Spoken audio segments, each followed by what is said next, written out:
Hello and welcome back to Fatal 12. On the last episode we began our conversation with Miharu about the complications of playing a game like this with a friend or someone you know personally. Such as Rinka doesn't want to die, but also doesn't want to, let one of their friends die. So, anyway, I suppose it's time to just dive right in, really. There's not really much we can do. So, yeah. There's no way I'd be fine with letting one of my closest friends give their life away, and yet I don't want to die without knowing my own regret. Without knowing why I got wrapped up in all of this to begin with. So long as I've got stuff like that on my mind, I'll only hold you back in the end. There's no doubt I'll face situations similar to when I confronted Alan at the hospital again. I had to think about who Alan was again. Alan Scorpion. Number 12. I'm sure my resolve will take a hit again when the time comes. Your regret, huh? Miharu trails off. She already knows what it is. There's no need for her to speak when her expression screams the complicated thoughts she's having. The silence doesn't last too long, however. I'm fairly sure that you should have an idea about my cause of death. I'm also sure that you'd be appalled by it too.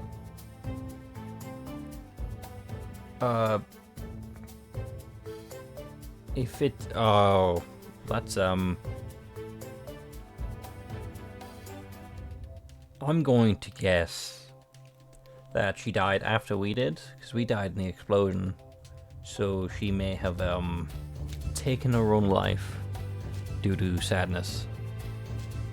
Which is a sad thought to begin with, and I think that's the only reason that she would only consider that appalling to Rinko.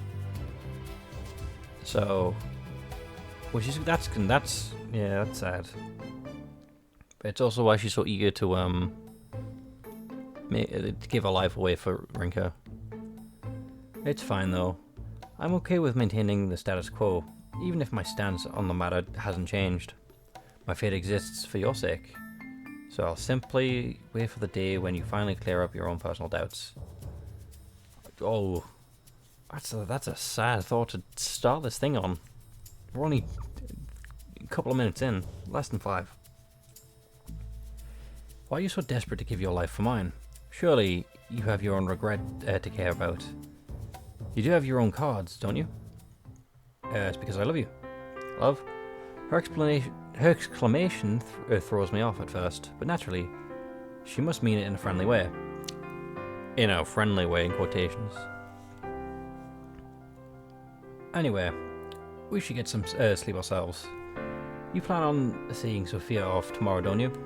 Yeah, I do. I know she's the type of person who to use suggestive lines to mask her actual feelings. It doesn't stop me from getting all flustered, though. Maybe that's because of the off chance she means it. In that case, I have no idea how to handle the situation. It's making it even worse. Yeah, emotion. Emotions always get in the way of making the smartest choice. Getting to sleep is no easy task after getting back to my room. There's way too much in my mind. Lying in my head the most was what Miharu said, that I should have an idea about her cause of death. I didn't outright deny her claim because, well, it's true. I've just been desperately trying to avoid thinking about it because I don't want to see my thoughts regarding my friend's death get turned into a card. There's one thing I can say for sure regardless. There's no way I'd think less of you over it. I feel like the way the game is phrasing words, it's trying to play with the idea and keep it away from the reader. She seems fast asleep already, judging by her breathing. Can't help but be impressed by how good she looks, even while sleeping. It's hard to notice the scar on her wrist peeking out. Yeah. That's immediately not the best thing.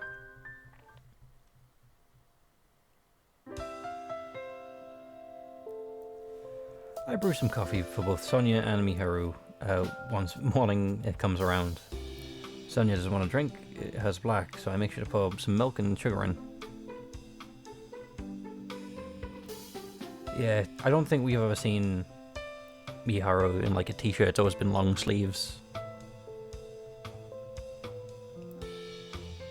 This was the first time drinking coffee. It was delicious. It's been a while since I had some coffee here. It tastes the same. The taste seems to have changed too. Well, it's my grandmother's who made it the last time, so I'm not so surprised to hear. That's not it. I was implying that I've changed.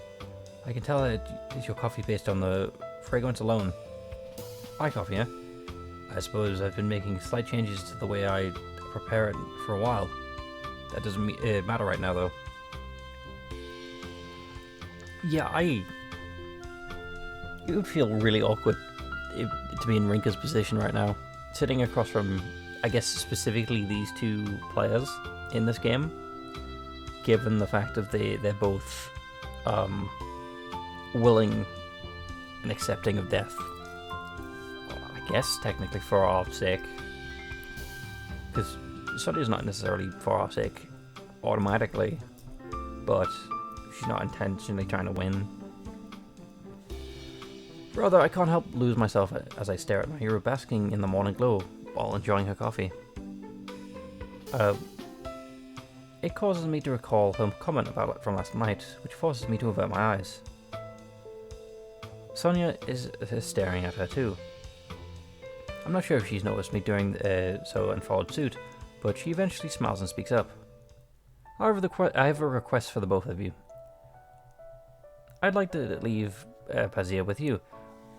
I don't think it would stay with us, would it? Because you'd be erased, therefore the time you spend with us would have... Well, actually, the note... I guess the paper was there. What was on it wasn't. And it was the grandmother who made it, so...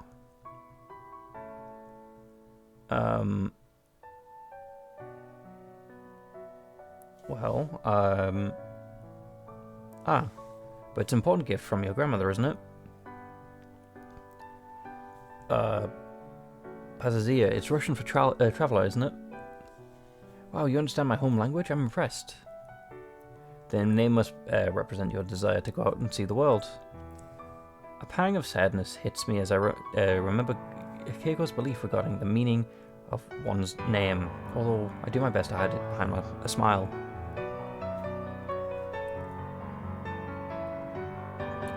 What is it you want us both to do with it? I want you to show it to the world in my place. She holds her closest friend. I thought she was holding it to her chest, so it's not good, don't worry. She holds her closest friend out to my hero, and with a beaming smile of hers. There's no point handing it over to me. This is a request for the both of you. She leaves Pazia on the table at which my hero is sitting and prepares to continue her request. Mira unconsciously strokes the head with her finger. At least I assume it is unconscious of her, since she retracts her finger the moment she realizes what she's doing.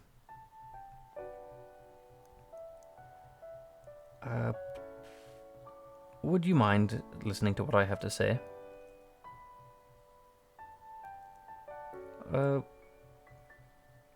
Thank goodness.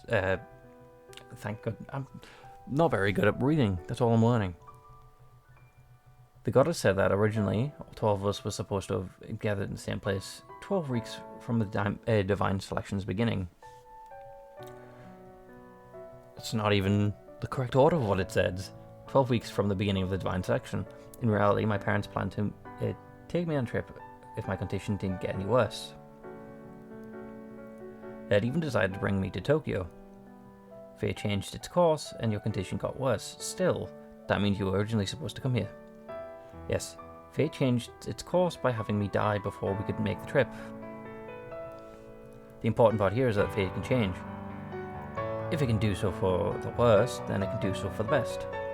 The goddess said that the fate will allow only one of us to make it to the end, and if fate is something that can be changed on a whim, then It's possible that it can be altered to let both of you make it through together. It may be too late for me, but I believe that the two of you will show even more, or will persevere than together. You think it's possible to change fate? I think it would be, because there's always going to be a happy ending where everyone survives, where everyone makes it. It's not. Even if we could, all that would change is which one of us makes it through. And believe me, it won't be anyone other than Rinko so long as I'm around. Don't forget that the same goddess's rules are keeping us alive right now. That's true, but still, I won't take my request back. Sonia speaks with enough confidence to refute Miharu's denial. The look in her eyes tells me that she's convinced of her own words too. Selfish until the very end, aren't we? This is my final will, so yes, I see. I won't make any promises, but let me ask you, Rinko, are you willing to carry out her request? Yeah. I nod firmly in reinforcement to my response. This is probably the only thing I can do for her now. In that case, I'll be on my way. Thank you for giving me some of your precious time. Sure, take care. Sonia, I promise I won't forget about the fun time we spent together. Being with you two made me very happy too. Oh, I should leave before it gets too hard for me to do so. Alright, farewell. She bows deeply before leaving. I watch her sink down into the horizon from the store view, also store window. It's not even the same word. Today, so many issues with reading. Off she goes. I'm too caught up in my own thoughts to probably register what Miharu said. Nothing can change the fact that Sonia's going to be eliminated tonight. When I think about it, I only have two of her cards. I don't even have the option of triggering a simultaneous election like I did with Keiko. Well, the regret is not seeing the world, right? The cause of death is the illness, which I believe she told us about. And we know her name because it was introduced to us. Cool. Granted, even if I did, it'd be nothing more than a temporary measure to console myself. But seeing her walk off on her own like that is too much. Rinko, before I can catch myself, I lose my composure. And the tears poured down my face is proof of that. This right here is why I called the situation dumb when I first learned about it. You said you didn't regret your decision though. Does that hold true even now? I can't compose myself to respond verbally, so I have to nod in response. And this right there is why I love you. Cool. She sits down next to me after saying that.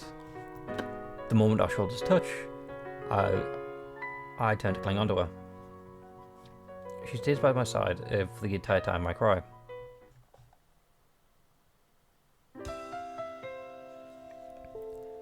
After a glass of cold water, I manage to calm myself down. Meanwhile, Miharu gets ready to leave because she has to go to work. I'll see you at school tomorrow. Yeah, sorry for crying so much. Today reminds me of how weak I am in comparison to you. You may not realize it yourself, but you're far stronger than me. I deny her claim and shake my head as she smiles at me. We're not even halfway through the divine selection, remember. We're not even halfway through the divine selection. Remember that I'll be waiting for you once you've cleared up your own doubts. Thanks. I appreciate it if you showed the same concern for yourself, though. Right back at you. Well, when I said I'd see you at school tomorrow, but I guess we'll see each other in the dream world before then. Hey, that's not a very funny joke. I'll see you later. Yeah. That said, she turns to make her way out. I should be used to being alone here, but it somehow feels like a lot more quiet than before. Well, because the past few weeks we've had customers in, we've had friends in, technically we've had enemies in. It was a long time ago, but the three of us were talking and laughing together. It's already almost afternoon before I decide to open up the store. I also decide to give my gran a call later in the evening.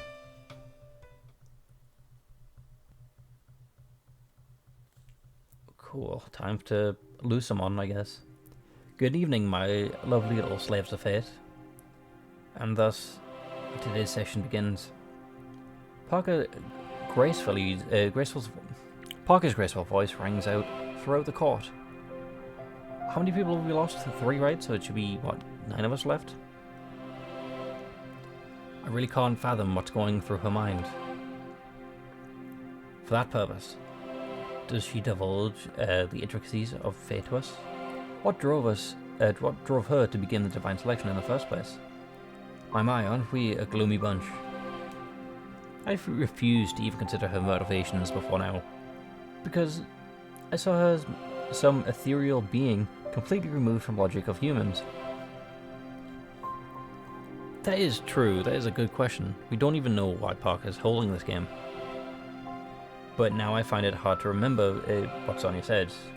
Fate can be changed. The idea of being able to alter every event of this ritual had never even come to mind. Come, why not lighten the mood and engage making some riveting discussion? Cut the crap and get on with it. Alan's curt response serves as he attempted to hurry things along. I wonder where he was in the real world. I stopped researching him after meeting Sonia. You're often quite in a rush, aren't you? Is there any particular reason for this? I'm not one for pointless chit-chat.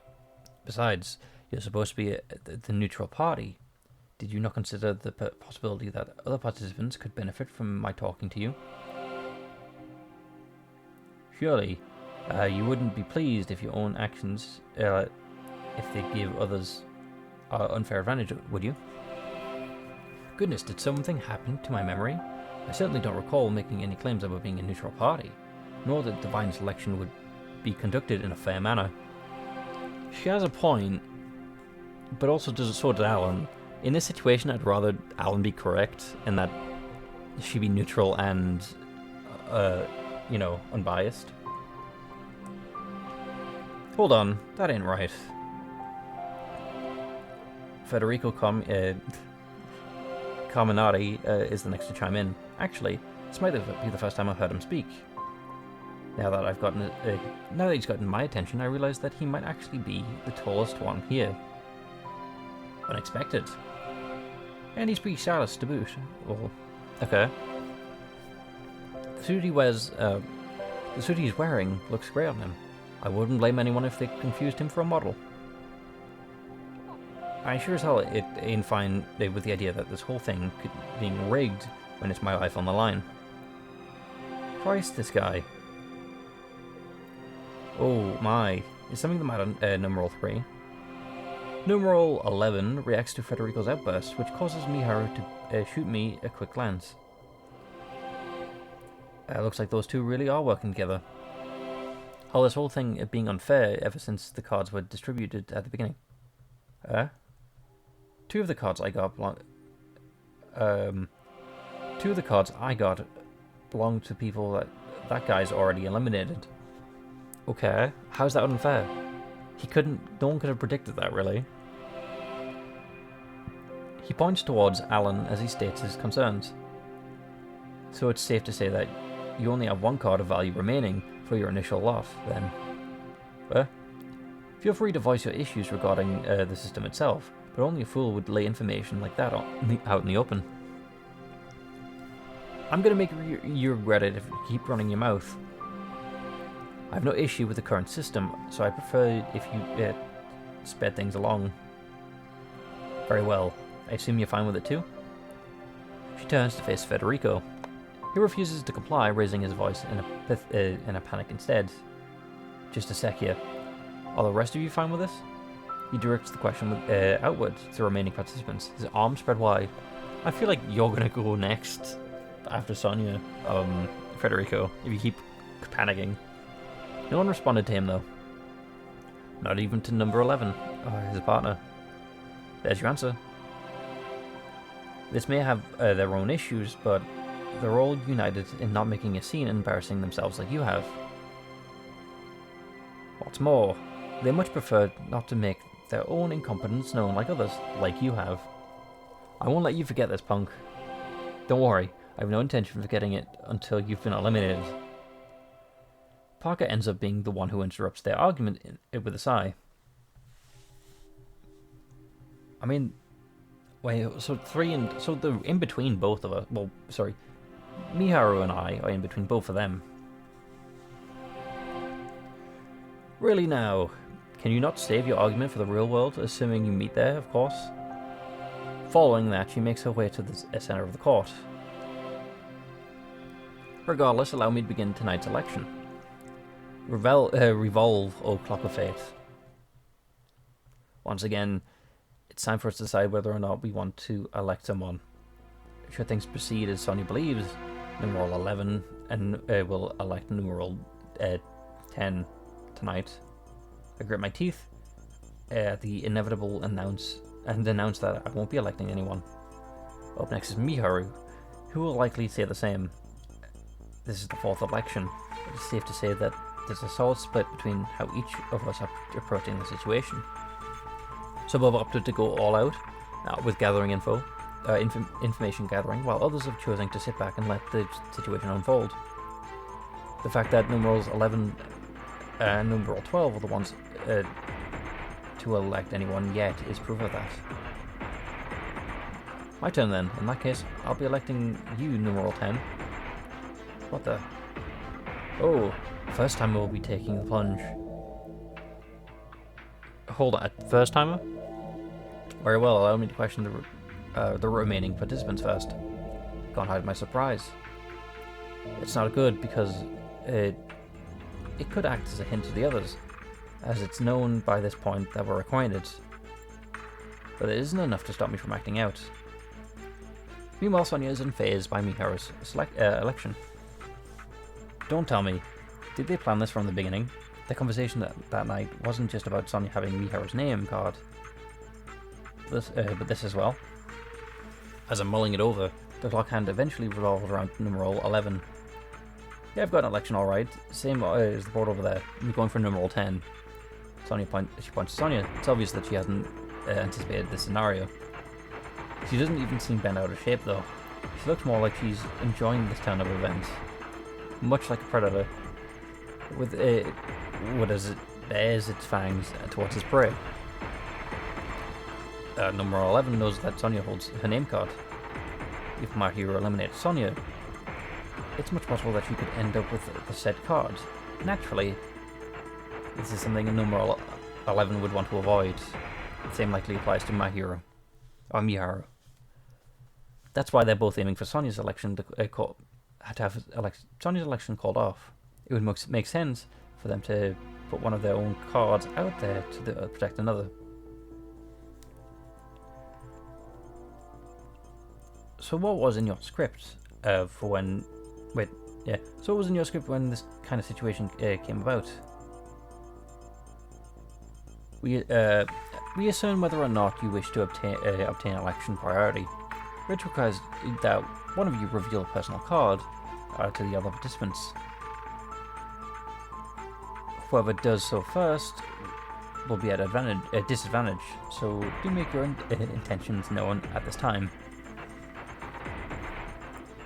Should you wish to obtain priority, then by all means present me with one of your personal cards. I ain't too fussed about fair and unfair. I'm gonna make it clear that I'm not interested in doing that. So the decision's all yours. Come now, numeral 11. I would much appreciate it if you would be able to abide by my proposed rules. Your stance on the matter number 2? Parker turns to face my hero, speaking in a slow and soft tone. Miharu nods in response, opening her card book. She produces one from it. I'll reveal my name card to the rest of the participants now that I have the right to do so. Number 10, I elect you. Sonya remains unfazed at this turn of events. Her expression is forlorn, but it's been true ever since the divine selection began. Meanwhile, numeral 11 stops smiling. She's giving my hero a vitriolic glare instead.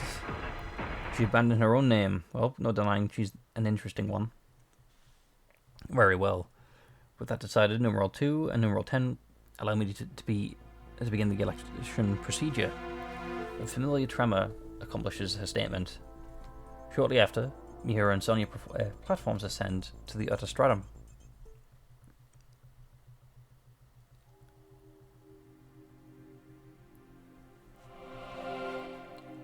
Miharu and Sonya face one another in the upper stratum of the Court of Fate. Neither look too happy about what will soon take place. Regardless, they make sure to maintain eye contact. Thank you, Miharu. I'm the one that should be thanking you. I certainly never expected such a proposition from you, but your decision is the right one. Yes, I knew that sister wouldn't be able to find it in her to do this. I've already settled on giving my life for Rinka, so stealing myself for events like this is an easy feat. Good evening once again.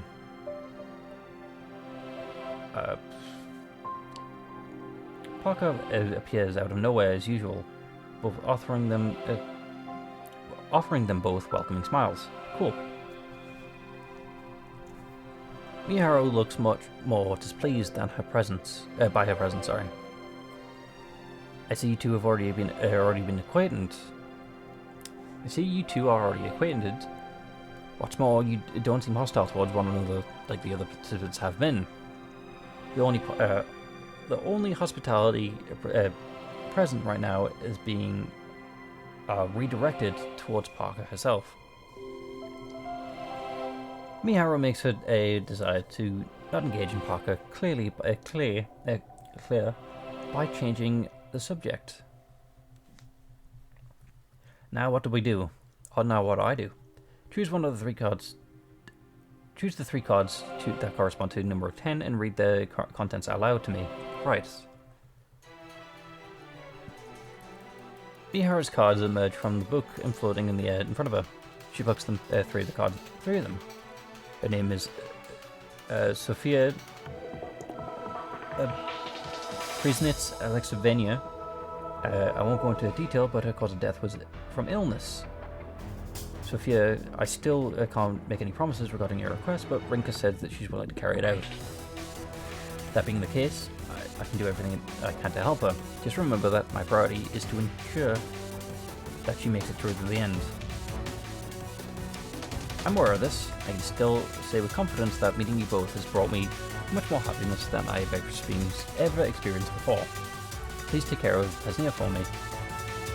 We will. Miharu casts her eyes back down to the cards. A few moments later, she closes her eyes and recites the contents of the 3rd card. Her regret was not having the freedom to see the world at large. All 3 cards begin to move on their own response. Once they reach the middle of the Court of Fate, they come together and form a triangle. Goodbye. I'm not fond of goodbyes, but I much prefer you to pray for myself and Rinka's happiness. Okay. She takes a deep breath before clasping her hands and offering a prayer. May Rinka and Miharu have find joy in their future. Thank you, Sophia. I will never forgive you. Wait, forgive or forget? Hold on, it's a card book summary. Nope. I completely missed that. Oh well. There we go. Forget. I'll never forget you. I don't know why I said forgive. Cool. Enlighten Miharu's cards more stronger and brighter until they engulf the entire arena. Miharu makes sure to keep everyone keep her eyes on Sonia's tear-stained face, no matter how blinding the light grows.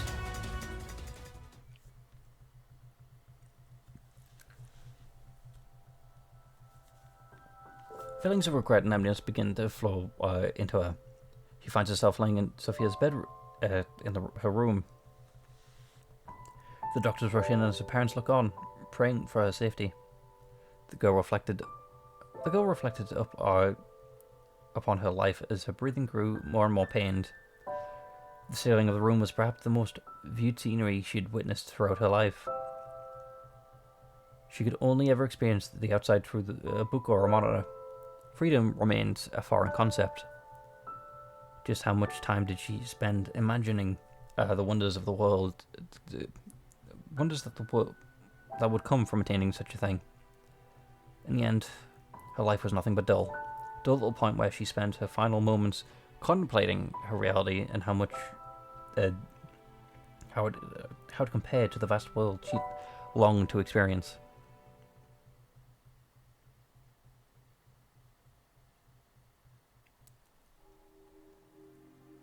You have to be brought into the core to make us experience the last moments of those we eliminate. Fortunately, I have no say in the matter. Do not forget this is a ritual. Your election tonight has forcefully reverted the fate of a young girl back to its original course. I mean, so it is a ritual, and she's called My Hero a first timer. So number 11 and number 12, have they played this before? The Court of Fate exists to carry out that ritual. Alas, nothing can be done about each participant being affected by the aftermath of their own actions. Wait a minute. You mean to tell me that you had no say in the matter, despite the ritual being named the Divine Selection? Is there a force involved here that you cannot control? Rather than receive an answer, My Hero platform begins to descend. It returns to the low stratum. I'm not terribly fond of needless curiosity.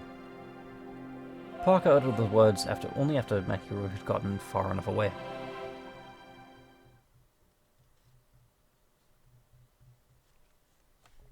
I think we'll finish this and then we'll wrap up. Numeral 2 comes back down instead of Odette this time. It's obvious that her and Numeral 1 know each other ever since this whole thing started. I also figure that they're at odds with each other, which means they're likely working together, like me and Odette. So we'll look at Frederico's point of view. Damn, did tonight take me by surprise? I was sure that she'd be back down once Odette said she would. Odette's obviously going to prioritize protecting her own information over than eliminating Sophia. Even if the chance of me cooperating with Sophia existed, it was still a lot less dangerous for Odette to get a hold of the information Sophia had than another participant. Odette's point in ignoring that what Parker said was to make it clear that there's no need for Numeral 2 to reveal one of her own cards. But she went up and gave her name card anyway.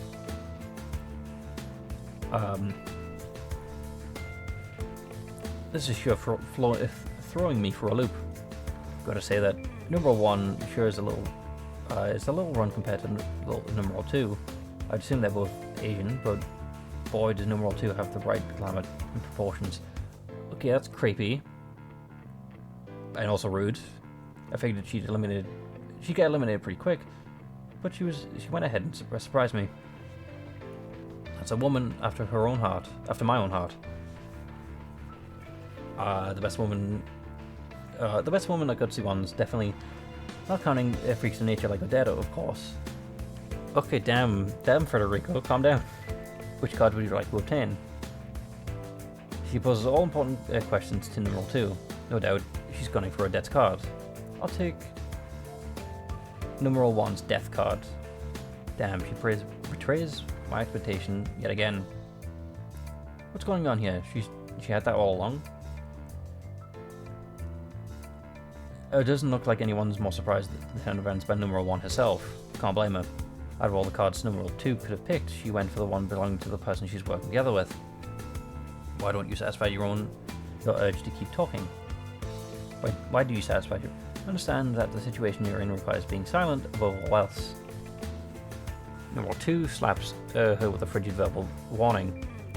Number 1 is obviously taken aback, but it does cause her to keep quiet. Now that your election is over, I'd like you to hand me the personal cards of your choosing in exchange for obtaining the right to eliminate number 10. I'd like you to hand me the personal card of your choosing in exchange for... Okay, I assume this is fine. Parker approached it and handed her cards. My card book begins to shine immediately after. Miharu Nata? Is that the last name we got before? I can remember her. It's pretty easy for me to pronounce. Guess that explains the procedure of revealing your own card to the others. Feels more fitting to say that everyone simply obtained it. The others check their cards and their books as well. Why, Miharu? I have nothing else more to say to you at the moment. Number 1 was surprised over obtaining a card too. That means Miharu never revealed her name. Safe to say what's going on here at this point, if you ask me. The relationship's done for. Tonight's session resulted in 1 elimination. I bid you all farewell for now. Parker brings an end to tonight's election, ignoring number 1's shock over the turn of events. This whole situation has gotten pretty messy now. I was starting to panic for a bit, of course. Panic a bit myself, considering Odette and number 12 were outdoing me, but I guess we're at the point where anything can happen. And hey, watching Odette get taken for a ride felt amazing. I was even planning on approaching Miharu, that she opted to go with Odette's info, but it seems like I'm best off sticking with Odette for now. When all is said and done, I have to put some serious effort in containing this newfound ambition of mine.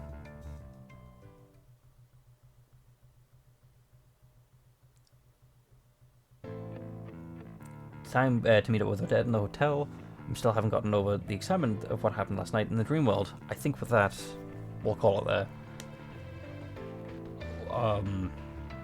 Hopefully you've had fun, I suppose.